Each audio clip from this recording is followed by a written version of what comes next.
It used to be a guy taking a woman whenever he wanted to. That's what it used to be. I'll take that one, I'll take her dad's money, this is going to be great, don't like her anymore, I'll take that one. That's what it used, I mean, and it was bad. It was really, really bad. During this time, men, like people who said they were God-fearers and they loved God and all of this stuff, they were treating women terribly. They had a very low view of marriage. And Jesus is trying to hit the refresh button here by not going, by going back all the way to the beginning and say this is God's original intended plan. This is God's original intended plan. And see, religion has this terrible tendency to look at a law. This is what a religious person does. This is what I do when I'm being religious. I get as close to the line as I can. I say, this is what God has said. This is what God has said. God is here, okay? I'm over here, and I'm focused in on this line.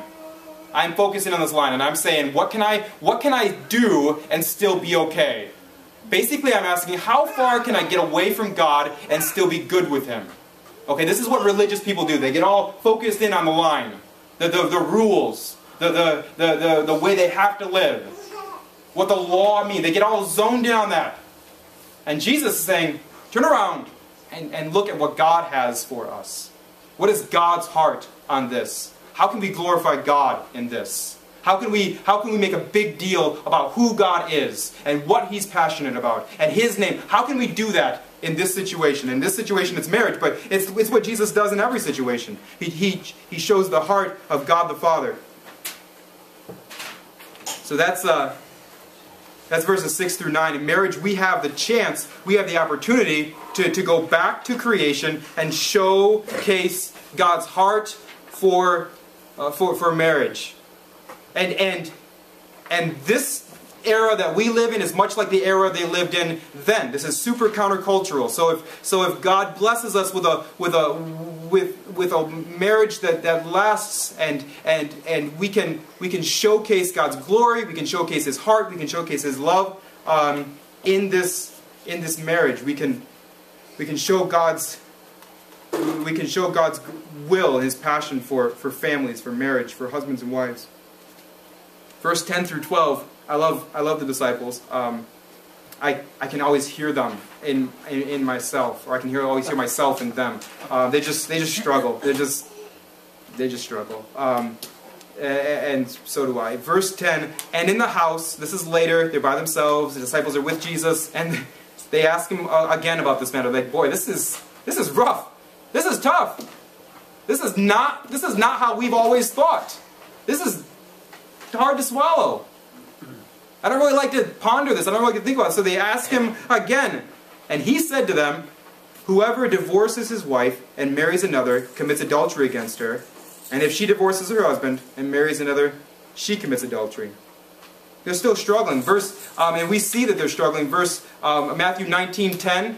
This is said after all of this, and Mark leaves this portion out, and Matthew includes it. The disciples said to Him, if such is the case of a man with his wife, it is better not to marry. They said, we can't marry and expect to stay faithful like this and not just divorce our wives when we want to, or what? I mean, the disciples are taking this very, very seriously. There's definitely something here in these passages that is super countercultural to them. It's super counterintuitive to them. Jesus is rocking their world right now with the way they think about marriage, the way they think about divorce, and they're really struggling. They say, if such is the case of a man with his wife, it is better not to marry. I can't get married if this is the standard that God has. If you expect me to really go back to the idea that God puts people together and no man can ever separate it, if you literally think that's what we should do, I'm not getting married. That's what the disciples are saying. I'll encourage people to never get married. This is just too much. It's too much.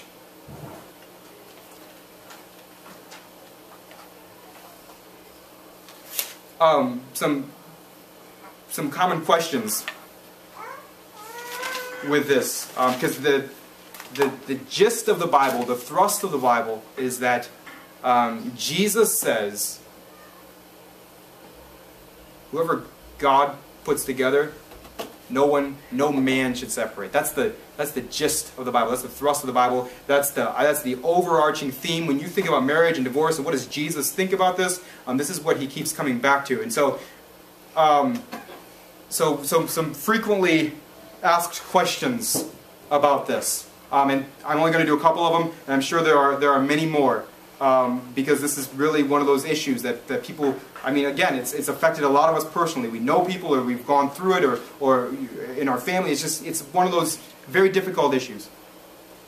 And so, one question, but aren't there exceptions?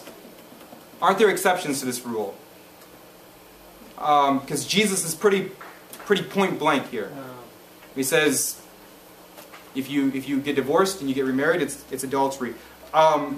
I've included Matthew 5:32 and 19:9. These have been identified by many Bible scholars and debated by many men who have a lot of letters after their name, like PhD and whatever else, and they have a lot more book study, a lot more Bible study than I've got. And the more I studied this, and the more I delved into the people that I respect, the more convoluted it became in my mind, and the more sure I became of the counsel I would give to someone. So I'm still going to go with the same counsel that I would give to anybody if they came and asked me about these exceptions. And we'll get to my thoughts in a few minutes. So right now, Matthew 5:32. But I say to you that everyone who divorces his wife, except on the ground of sexual immorality, makes her commit adultery.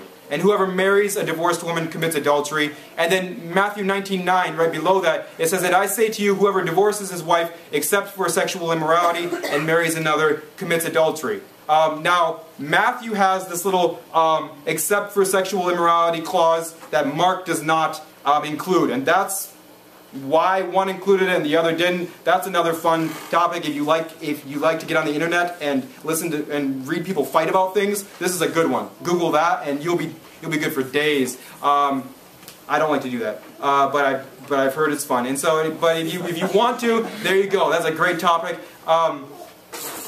And then there's another exception clause found in the Bible. But if the unbelieving, this is 1 Corinthians 7:15, this is Paul, and he's addressing a new problem that has arisen because we have a new kind of a church, Christianity, and just interesting relationship problems are happening. Verse 15, and I probably should have put the whole context here, but what Paul is talking about is an unbeliever married to a believer, and what his counsel is there. And so it says, but if the unbelieving partner separates, let it be so. In such cases, the brother or sister is not enslaved. God has called you to peace. Before that, Paul said basically, if you can do it, stay with that person.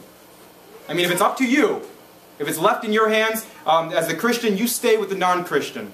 And Paul talks about the blessings that will come to the children because of that. That they will be raised in at least a sort of a Christian home. They will have means of grace in their lives. And so this is a big deal. If you can, stay married. But he says here, if that unbelieving partner separates, let it be so. In such case, the brother or sister is not enslaved. Paul is not holding you to fight for them, I guess you could say, or chase them down, or camp out on their porch or something. He's not calling you to do that. God has called you to peace. And so those are the two exception clauses that are found in the Bible. Again, I'm going to address those in just a few minutes. If I would have organized this message well, I would be addressing them now, but I'm not going to. The second question is this, that I hear a lot. Having said all this, am I living in sin? Because we have these ideas of if a woman or a man gets divorced and he gets remarried, that's adultery, and which is God calls out as sin. The two answers for that are this: if you're unmarried and you're engaging in an intimate physical relationship, sexual relationship with someone, then yes, you're living in sin. Stop. Repent. Don't do that. Pray for grace. Repent. Seek counsel. Stop doing that. Okay? If you're unmarried and engaged in a sexual relationship, then yes, you're living in sin.